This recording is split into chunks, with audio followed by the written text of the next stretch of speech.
Indo British advanced pain clinic నొప్పి మాయం surgery దూరం for appointments 9155515563. Namaste, welcome to I dream social spotlight with Kavitha.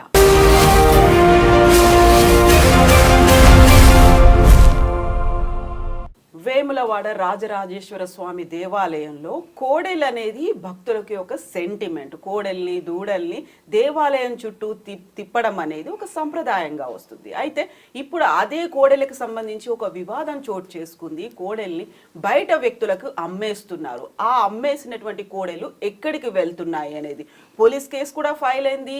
నిందితుల్ని arrest కూడా చేశారు. యాక్చువల్గా ఏం జరిగింది, ఎందుకు ఇలా జరిగింది? మనతో పాటుగా ఉన్నారు VHP national spokesperson doctor Ravinuthala Sashidhar గారు. శశిధర్ గారు నమస్కారం అండి. నమస్తే. వేములవాడ రాజరాజేశ్వర స్వామి దేవాలయం ఎక్కడా కనిపించినటువంటి ఒక ప్రత్యేకత కోడెలు దూడల్ని దేవాలయం చుట్టూ తిప్పడం అనేది.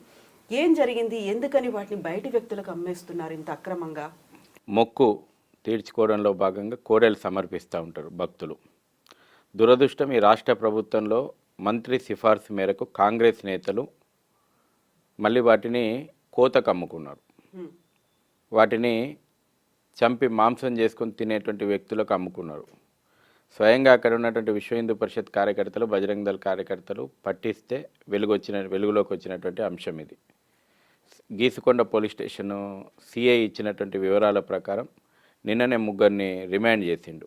రాంబాబు అనేటువంటి కాంగ్రెస్ నేతతో పాటు వాళ్ళ యొక్క అనుచరులను రిమాండ్ చేసిండు. స్వయంగా రాంబాబుకు మంత్రి, దేవాదాయ శాఖ మంత్రి సిఫార్సు చేసింది 60 కోడెలు ఇవ్వమని చెప్పేసి. అక్కడ రూల్స్ ప్రకారం 2 కోడెలు రైతులకు ఇచ్చేటువంటి వెసులుబాటు ఉంది.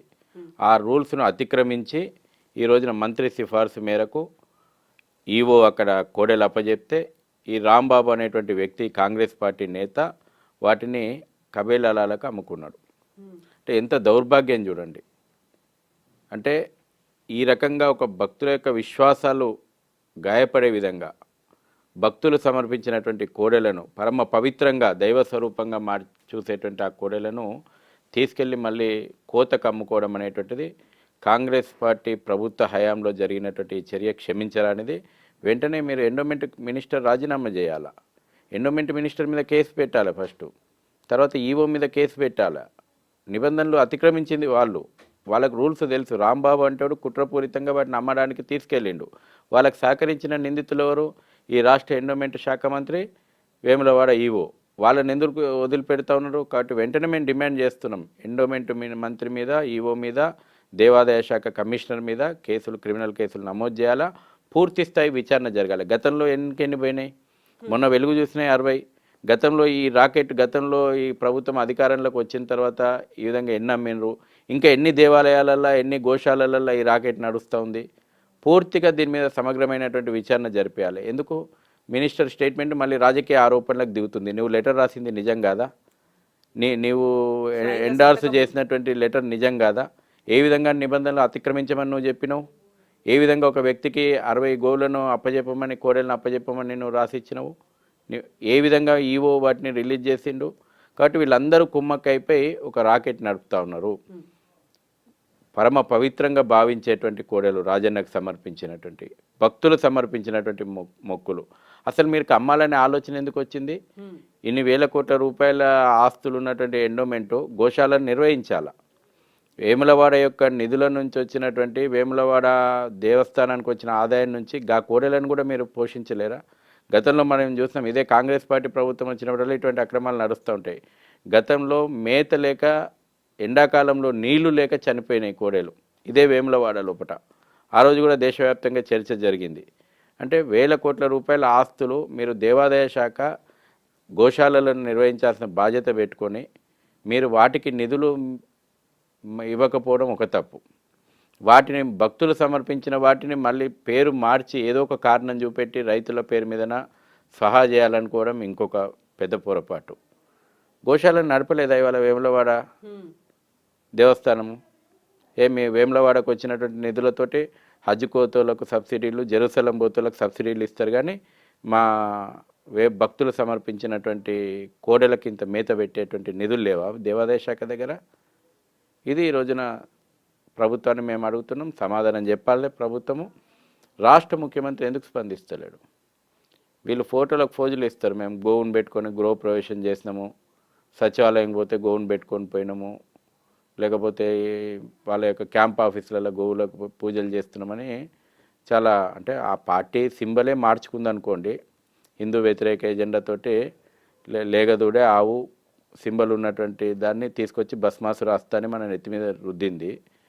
వాళ్ళకు ఆవు అన్నా గోవు అన్నా కోడే అన్నా ఓట్ల దృష్టిలో చూసేటువంటి దృష్టికోణం వాళ్ళది. వాళ్ళ కాంగ్రెస్ పార్టీ చరిత్రనే అది. మొదట్లో ఆ యొక్క పార్టీ గుర్తు ఆవు లేగదూడే, దాన్ని మార్చుకున్నారు. కాబట్టి వాళ్ళ ఆలోచనలు ఎప్పుడు విశ్వాసాలతోటి ముడిపడి ఉండవు. ఈ రోజున ఈ పని ఏదైతే అయ్యిందో ఇది ఖచ్చితంగా మొత్తం దేవాదాయ శాఖకు ఒక మచ్చ తెచ్చేటువంటి పని, హిందువుల యొక్క విశ్వాసాలను భక్తుల యొక్క విశ్వాసాలను గాయపరిచేటువంటి పని. దీని వెనకాల రాకెట్ ఏముంది, నిందితులు ఎవరు, మంత్రితో సహా అందరి మీద ఫస్ట్ ఎఫ్ఐఆర్ నమోదు చేయండి. పోలీసులు ఎందుకు ఎఫ్ఐఆర్ నమోదు చేస్తలేరు? నిందితునికి సహకరించినటువంటి వాళ్ళు కూడా నిందువులే కదా భారతీయ శిక్షా స్మృతి లోపట. కాబట్టి నువ్వు రాంబాబును అరెస్ట్ చేసి రాంబాబు చేతులు దులుపుకొని అక్కడికి క్లోజ్ చేయాలని చూస్తూ ఉన్నారు.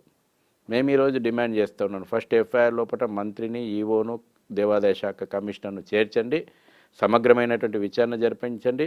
వేములవాడతో పాటు ఇంకెన్ని గోశాలల కేంద్రంగా ఈ యొక్క రాకెట్ నడుస్తోంది, అన్ని విషయాలు వెలుగు చూడాల్సిన అవసరం ఉంది. హిందువులకి పరమ పవిత్రంగా భావిస్తారు. ఒక గోవిందుణ్ణి, గీతని, గోవుని ఇంత పవిత్రంగా భావించే చోట, ప్రతి చోట గోశాలలో ఏదో ఒక ఇష్యూ అవుతుంది అనుకున్నప్పుడు, అందులోనూ ప్రత్యక్షంగా స్వామివారి చుట్టూ కోడెల్ని తిప్పుతున్న చోటే ఇలాంటి ఇన్సిడెంట్ జరిగింది అంటే, మీరు చెప్పినట్టుగా గతంలోంచి అవుతుంది అనుకుంటే ఇప్పుడు వెలుగులోకి వచ్చింది కేవలం 60 కోడేళ్ళు మాత్రమే. ఇంత అక్రమంగా తరలిస్తున్నారు, ఇన్ని రకాల అవకతవకలు ఉన్నాయి అనుకుంటే ఇంత చిన్న ఇష్యూ కాదు కదా ఇది. ఇవాళ మీకు ఈ రకంగా దేవాలయాల వ్యవస్థ మీద ఒక రకమైనటువంటి దాడి జరుగుతోంది. మొత్తం ఇతర మతస్థులు వచ్చి దేవాలయాల వ్యవస్థలో చేరిపోయారు. ఈ ప్రభుత్వ కబంధాస్తాల లోపల దేవాలయాలు ఉండడం కారణంగా ఇవాళ తిరుమల తిరుపతిలో మనం చూస్తున్నాం, శ్రీశైలం షాపింగ్ కాంప్లెక్స్లన్నీ వాళ్ళ ముస్లింల చేతిలో ఉన్నాయి. వేములవాడ చుట్టూ వ్యాపారులందరూ ముస్లింలు వచ్చి చేరిపోయారు. స్వయంగా వేములవాడ దేవాలయంలోనే దర్గా ఒకటి నెలకొల్పినరు. ఈ రకంగా టోటల్గా వాళ్ళ యొక్క ప్రాబల్యం దేవాలయాల వ్యవస్థ లోపల చొచ్చుకుపోయి వాళ్ళ అధికారులు, అన్యమతస్థులైనటువంటి అధికారులు, హిందువుల యొక్క విశ్వాసాల మీద కనీసం గౌరవం లేనటువంటి అధికారులు, పైపెచ్చు దేవాలయాల వ్యవస్థ మీద కుట్ర పడినటువంటి అధికారులు, వీళ్ళందరూ రావడము, ఓటు బ్యాంకు రాజకీయాలతోటి అధికారాలు ఎలుగబెట్టేటువంటి పార్టీలు ప్రభుత్వాలు ఉండడము, ఒక పెద్ద షడ్యంత్రం, ఒక పెద్ద ఎత్తున కుట్ర దేవాలయాల వ్యవస్థ మీద నడుస్తూ ఉంది.